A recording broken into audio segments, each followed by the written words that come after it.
Jill, are you ready? I am ready. All right, so here we go. So 5, 4, 3, 2, 1. All right, folks, welcome back to the Trauma Therapist Podcast. I am very excited to have back Trauma Therapist 2.0 member Jill Shanteau. Jill, welcome. Thank you. Happy to be here. Awesome. So Jill is a licensed clinical social worker employed as a therapist at the Harry S. Truman VA in Columbia, Missouri. She holds a bachelor's degree in life science from Kansas State University and a master's in social work from Washburn University. While Jill always endeavored to be a therapist, it wasn't until 2014, after facing some personal and family challenges, that she relocated from Virginia to Missouri and began taking the steps to eventually earn full clinical licensure in 2017. As a former Department of the Army civilian employee at the Pentagon, Jill became intimately familiar with the struggles that service members face as they return from deployment or make the challenging transition from the military into civilian community.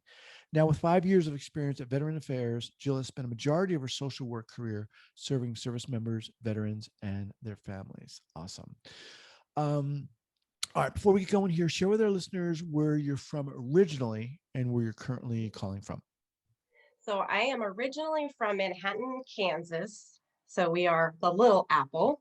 And I'm currently living in Columbia, Missouri, right in the middle of the state here in Missouri. That's really fun. Do they actually identify themselves as a Little Apple? Yeah, we are the Little Apple. We have a water tower that has the Little Apple on it. We do the Little Apple ball drop on New Year's Eve. That's cool.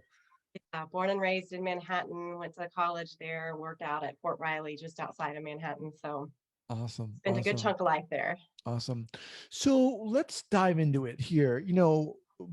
Before we were recording, you were talking about your circuitous path. And yes. I was like, yes, let's get into it. How the heck did you get into this field? Yeah. Go. So yeah, it's gosh, it's been almost a 21-year journey, but I would say it's been a lifelong journey in that, ever since I was a young kiddo, I felt like I could sit with people and people came to me or sort of as like a magnet. I could hear their stories. I could offer help and support. I have memories from like a 5th grade best friend coming to me to a 8th grade friend. And so all through middle school, high school, I had this ability to sort of sit with people. And my mother's a nurse or was a nurse, and my dad's a psychologist. And so when I decided to go into college, I thought I wanted to be a physical therapist. I was all about, combining my love of athletics and my desire to want to help people. And after 2 years of straight up biology classes with a few psychology classes mixed in, I veered away from going that route and decided you were like bio what? Yes. What, it didn't fit? Well, I had some really incredible psychology classes, and I just found myself being pulled in that direction. And it wasn't that I didn't like the physical therapy realm, but I just saw myself not wanting to go through the rest of my college days and then go to physical therapy school. It didn't seem to be a fit anymore. And so I transferred from one university to another. I pursued a life science degree, minored in biology. So all my biology was still put to use. And at Kansas State University, I took a class in psychobiology, which was a phenomenal class, just incredible. Even to the point now we're almost, however many years later, I'm still thinking about this class. It was one of the hardest classes I took in college, and yet it was so just interesting and what was it about that class, psychobiology? I think it was just the interplay between the mind and body, and just, the psychology and biology and how everything kind of mixed in together. And the class itself was taught very well. And so it was obviously the teacher who really impressed upon me. He was actually a fellow friend of my father's at the time. My dad was a psychology professor there. And so I think it was, I think I just was fascinated. And it was that combination of the biology roots that I had, and then my sort of love for psychology.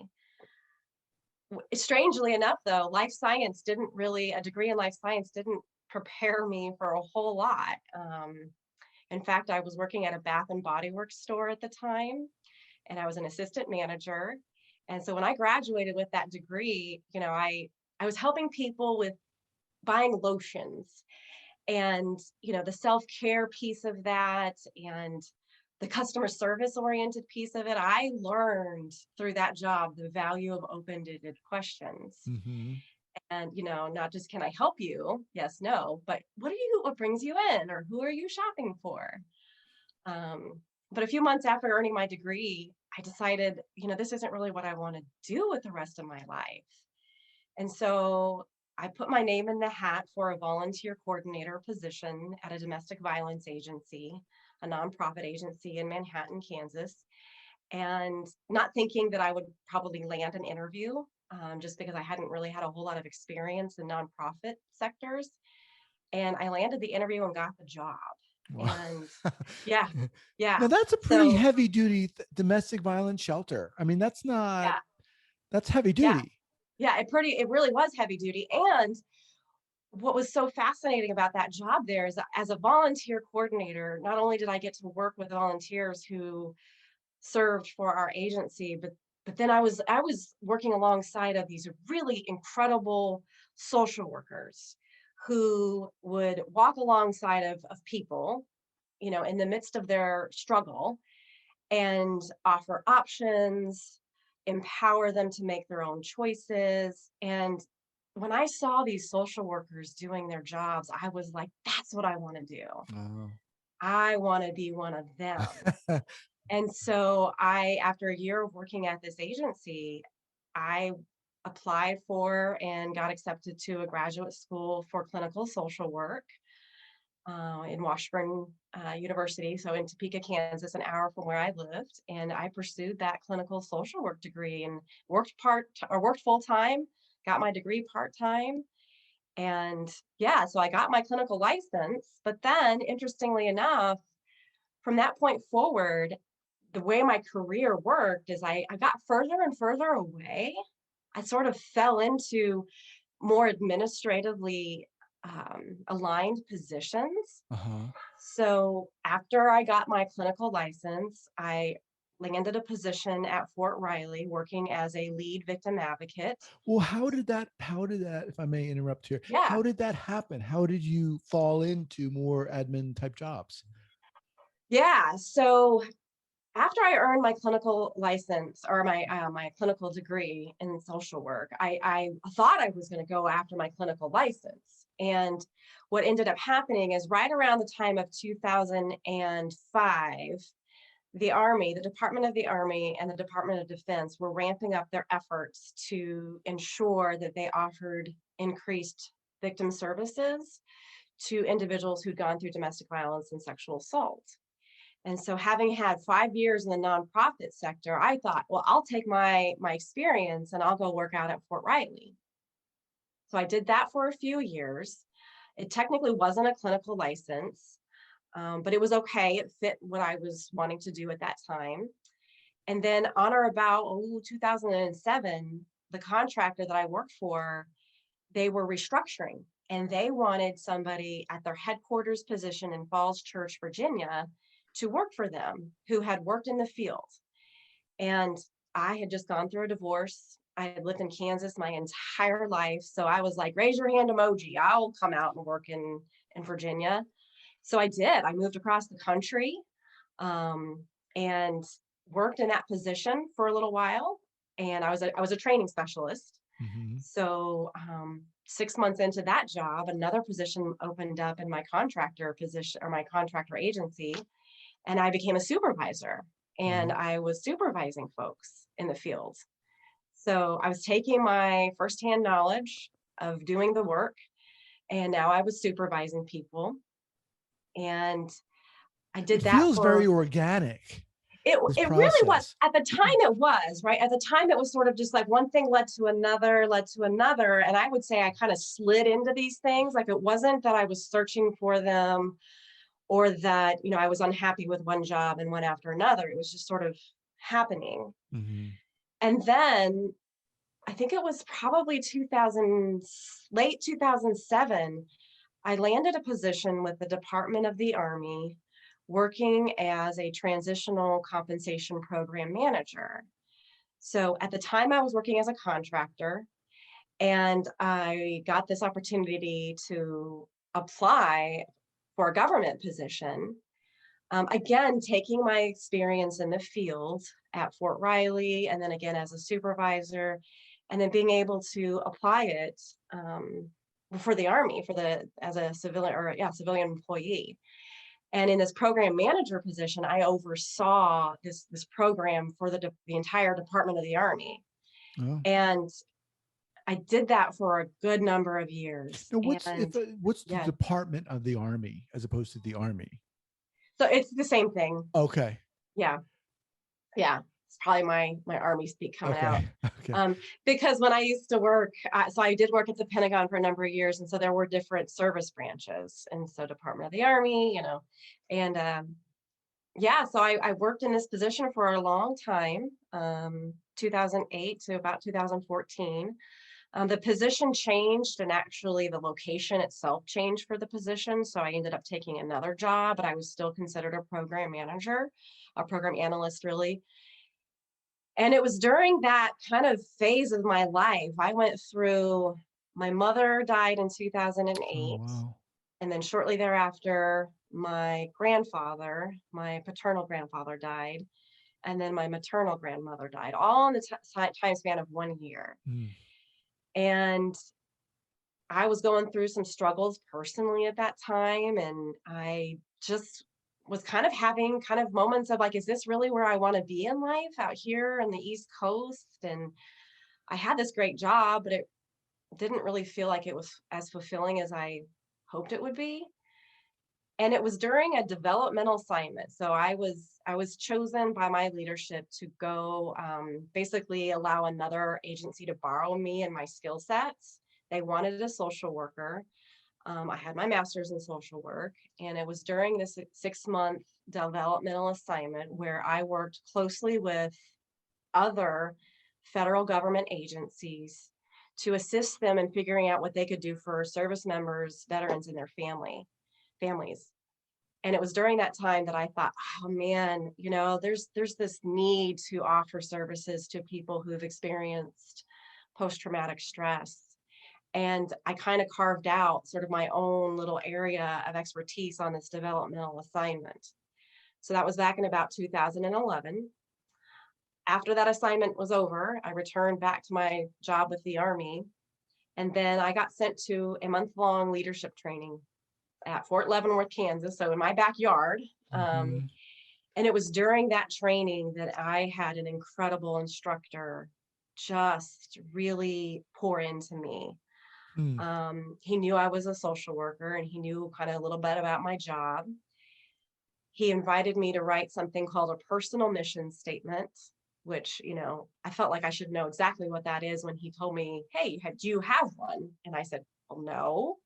He's like, well, you should create one. So I did.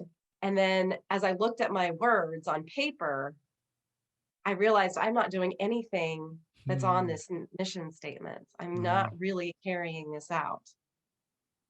And so it just happened to be that right around that time that I completed that course, my family here in Missouri was going through some changes. My father has some health conditions. And so there was a lot of things sort of in the in my universe, in my world, that was sort of colliding at the same time. And so I took a leave. I went on leave for my job in Virginia and moved to Missouri to help out with some family stuff, and decided to stay here. I landed a job at the Veterans Affairs. And it was through that job that I got my clinical license. Mm-hmm. And I was able to go after this thing that I had been thinking since I got my master's that I would do. And 2017, after I got that license, a few months later, there was a position that opened up. And it was the position that was sort of birthed out of that developmental assignment of I want to do something to help people, specifically veterans or service members who've experienced trauma. painful life events. I want to help these individuals, Hmm. and I want to use my background to do that. And so I landed the current job that I'm in right now as a therapist on the PTSD clinical team.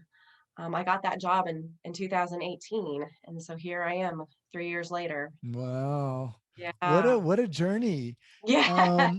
Really incredible. And really, I think cool to hear, um, because not everyone's journey is just, the straight trajectory from birth No, to therapist. no. Um, but so you currently are a civilian. So Is yeah, that now, yeah, I'm a civilian. I've always been a civilian, and I okay? worked for the Army as a civilian. Yeah. Okay. So my mother was in the military. She was in the Navy, and her father was in the Navy. So I've got that in my lineage. I don't have anybody currently serving though in my Okay. family. So, and you currently see active duty or I non-active see duty? veterans. You see veterans. Okay. Hence the Yeah. VA. Okay. Right. Now let me ask you this. Was there any hesitation, trepidation, fear about being a civilian working with veterans? Yes. Yeah. Absolutely. And I think that early on, when I first got the job at the VA, I was working with the VA supported housing program. And so I was working with veterans who were experiencing homelessness, who might have had other kind of mental health or behavioral health challenges. And, those individuals really taught me, humbled me, taught me how to just acknowledge, I'm not active Mm-hmm. duty. I have never served, and to just own it up front and to do the best that I can to be humble and to say, I may not have had the experiences that you have, but I've spent my almost my entire career serving those who have served. Mm. And do you feel that helps you, that works, that kind of I think if anything helps me, and I actually had an experience recently where I will share with people, I worked really hard to get into my seat right here in my office, right? I will say I worked really hard to get here. In Mhm. fact, I basically had to start my career over again after being in the field for a good, almost 15 years.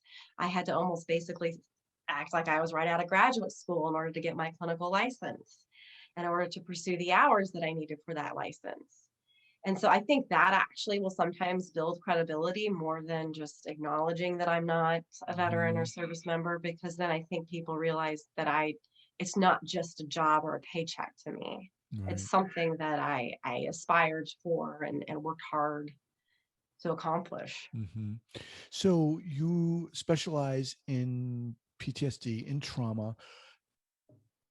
How did you gain the necessary knowledge? Obviously, it's an ongoing process, but talk a little bit about that. I mean, Yeah. yeah. Well, so I think I gained the knowledge, first of all, from my own personal experiences of being in therapy myself, from all the different things I had gone through in life. Um, when I when I first heard about this podcast, actually, was back in, I think, about 2016. I had gone to on-site workshops there in Cumberland Furnace, Tennessee, and somebody had mentioned, what podcast do you listen to? And they mentioned this podcast. So I immediately, being like a sponge, Mhm. began listening to this podcast, right? And so this podcast, I think, and a lot of the book suggestions that your guests made along the way, really, I think, set me up for when I did finally land this job, being able to know how to do it, and to know, like, how to not get too sucked into the what therapy am I offering, or what book do I need to read. And I think you kind of talk about that in your journey, Guy, Mhm. of how, early on, we all want to get behind some sort of manual, right? And we forget, wait a minute. And this goes back to like my original, like, elementary school days. People just want other people to sit with them. Right. And I really got caught up in that. In fact, that was almost when I landed this job, I really struggled with like imposter syndrome. like, I don't know what I'm doing. Um, Immediately after earning or landing this job, I took a training with the VA on prolonged exposure. And, I didn't know a whole lot about this therapy. And from listening to podcasts and reading books, I was kind of, on edge about it and not real sure about how I felt about somebody, retelling their story over and over again. And then when I actually had people who did this therapy, and I saw firsthand the changes it made, I became a believer in it. Hmm. Um, Fast forward, I now, in the 3 years that I've been in this job, I actually am certified um, as an EMDR, eye movement desensitization and reprocessing therapist with the EMDR International Association. I just earned that certification. Oh, congrats. Thanks. Yeah. And Nice. then I also got trained with the VA's program in cognitive processing therapy. So, from the standpoint of the VA, I currently offer all three evidence based treatments. Hmm.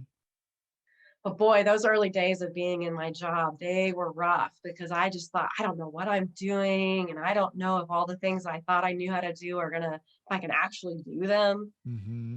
So it That's was, it really, was a good journey. yeah, that's pretty awesome. One of the things that I heard from you is, you know, and I guess one of the things I really appreciate that you said is, you had heard the word on the street about prolonged exposure, but you had your own experience with it, Hmm. and you were able to, I guess, honor that. And I think that's really important, because I think there are so many different modalities and treatment modalities out there. And it's very easy to think, oh, everyone's doing this one, or I need to do that one. And, I think a lot of what we talk about on this podcast is finding the one or the ones that speak to you, that you resonate with. Hmm. And certainly that's Absolutely. your, And yeah, I think part of it too is, in walking alongside of people in those early days. And, one of the things that we do where I work is we talk about all three therapies and we talk about this whole shared decision making model and trying to figure out, well, what are the current symptoms that are bothering somebody and how does that align with the treatments that are currently available. The team that I work on, we're considered a specialty team. And so oftentimes we will get referrals mm-hmm, from other providers who feel like somebody would benefit from an evidence-based therapy. And so folks come to us knowing that they're going to do some sort of trauma-based treatment. They just don't maybe know which one. mm-hmm. Sometimes we don't even know when they come Right, to us, right, right. right? Are you So, seeing yeah, mostly men?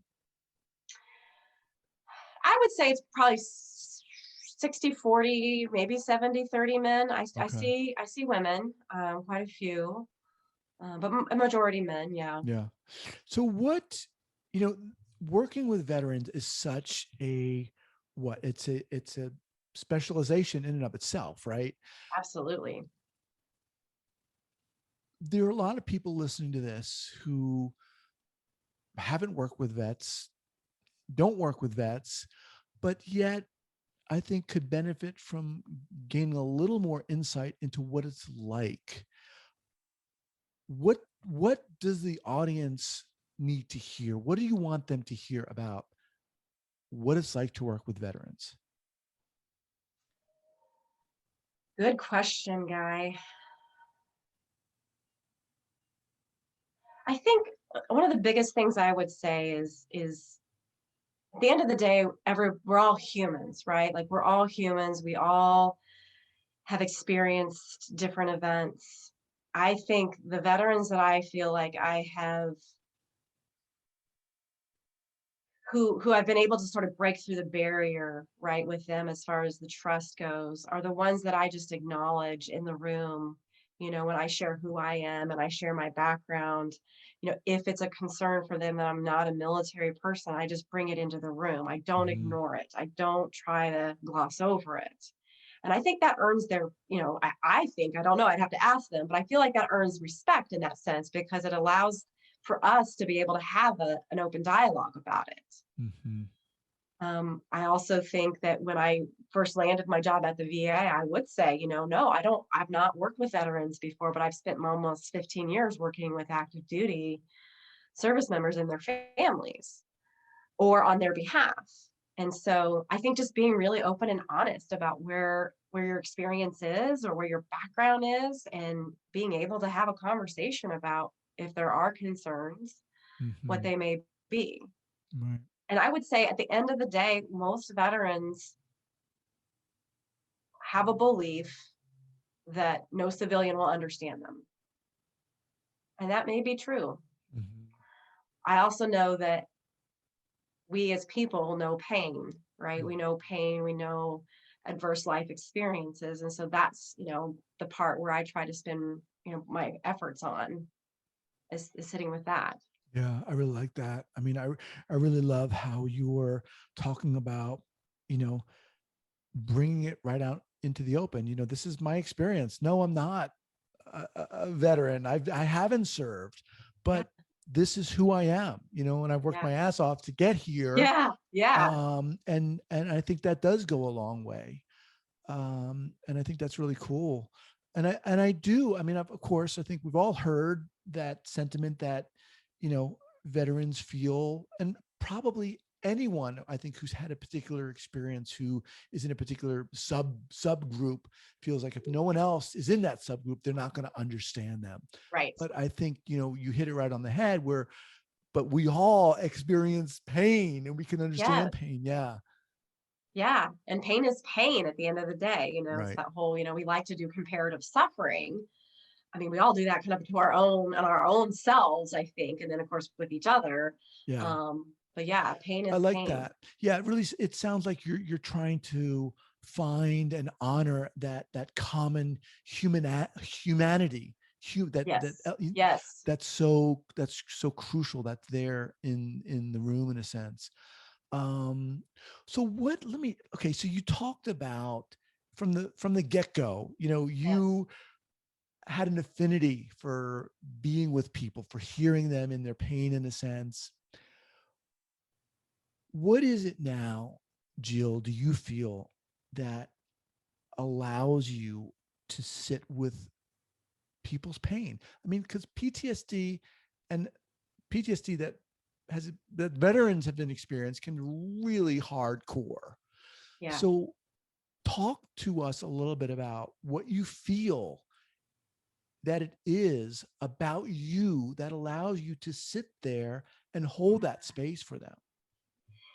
I love that question in part because as I've sort of sat with the, what is that? What is that about me? I look back at sort of my entire like career trajectory, and I think, part of what I really like about my job is demystifying this thing that we call post-traumatic stress. And, I think that, much of what I do in the early days of meeting with somebody is trying to help them understand, that what they're going through is a normal reaction to an abnormal situation.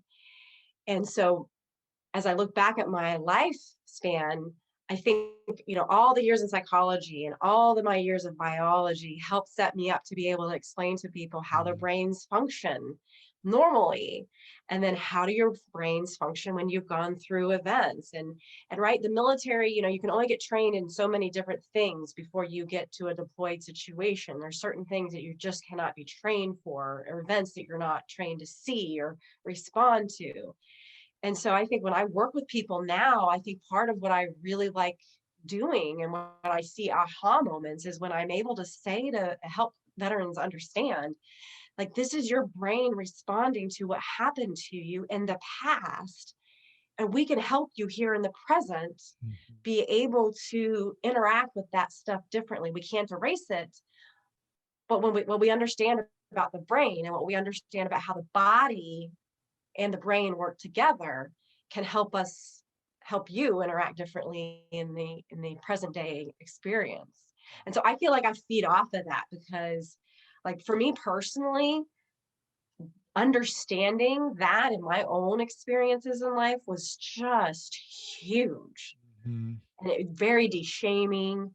And it just, sort of peeled away the layers that I had kind of put around myself, and sort of, as an outcast, or the things I've gone through, nobody will understand, or it's abnormal. And to learn, no, this is your brain, and this is Right. your body responding to these painful experiences. And these are different options for how to interact differently. I love that. I love that. All right. So as we wind down here, I'm realizing a couple of things. Well, one, that we're winding down, but two, I got to have you back because I feel like there's a lot to talk about. But before we get to the go-to book recommendation, Yeah. for the people who are listening to this, who are like, you know what, I want to work with veterans, and it's not easy to work with veterans. What would you say? I mean, it's not easy to get a position where you are working with veterans. What would you say, or how would you advise people if they wanted to work with a veteran population? I think there are so many different ways that people can become knowledgeable about the veteran population, or about active duty service members, families. I think, for example, I currently volunteer for an organization called Team Red, White, and Blue, and it's all about connecting civilians with the military population, regardless of their status, and creating social and physical opportunities. And so, that's a great way to walk alongside of people in normal everyday experiences. So I think anything anybody can Mm, do where they're exposed to or interacting with the military population, however, whatever stage of the career it may be, can be beneficial. I mean, obviously, the way my career went, like, I learned about military culture because I worked at a military installation. And so that was helpful for me. But for people who don't have that, I think right. anything you can do that helps you learn it, whether it's reading books or listening to podcasts or volunteering for organizations. Okay. Okay. All right. And how about finally a go-to book recommendation, whether trauma related or not? What do you have? So my go-to recommendations are going to be anything by Bruce Perry. Okay. I just think that, we are all once upon a time children, and no matter how great our parents did or didn't do, there's just things that we come out of our childhood with that stay with us. And, I feel like every book I've read, I'm reading his third book right now that he just came out with Oprah. And I just feel like it hits the nail on the head when it comes to, what happened or didn't happen to you as a child, and how that shows up, how that past stuff shows up in the present. Right. Awesome. Bruce Perry. Awesome. One of my favorites. We'll have that listed up at the show notes page at thetraumatherapistpodcast.com. And in terms of the best way to get in touch with you, if people are listening to this going, I want to talk to her, how do I get in touch with her? Yeah, so that would be my work email address. So interestingly enough, there are two of us that work at the VA. So my email address is just jill.shanteau and the number 2 at va.gov. Awesome. All right, Jill. Awesome. Great having you on here. I really admire what you're doing. And I know a lot of people listening to this are going to get inspired by you sharing your story. So I just want to thank you for doing it. Yeah. Thank you very much for having me. All right. We'll be in touch. All right. Bye for now.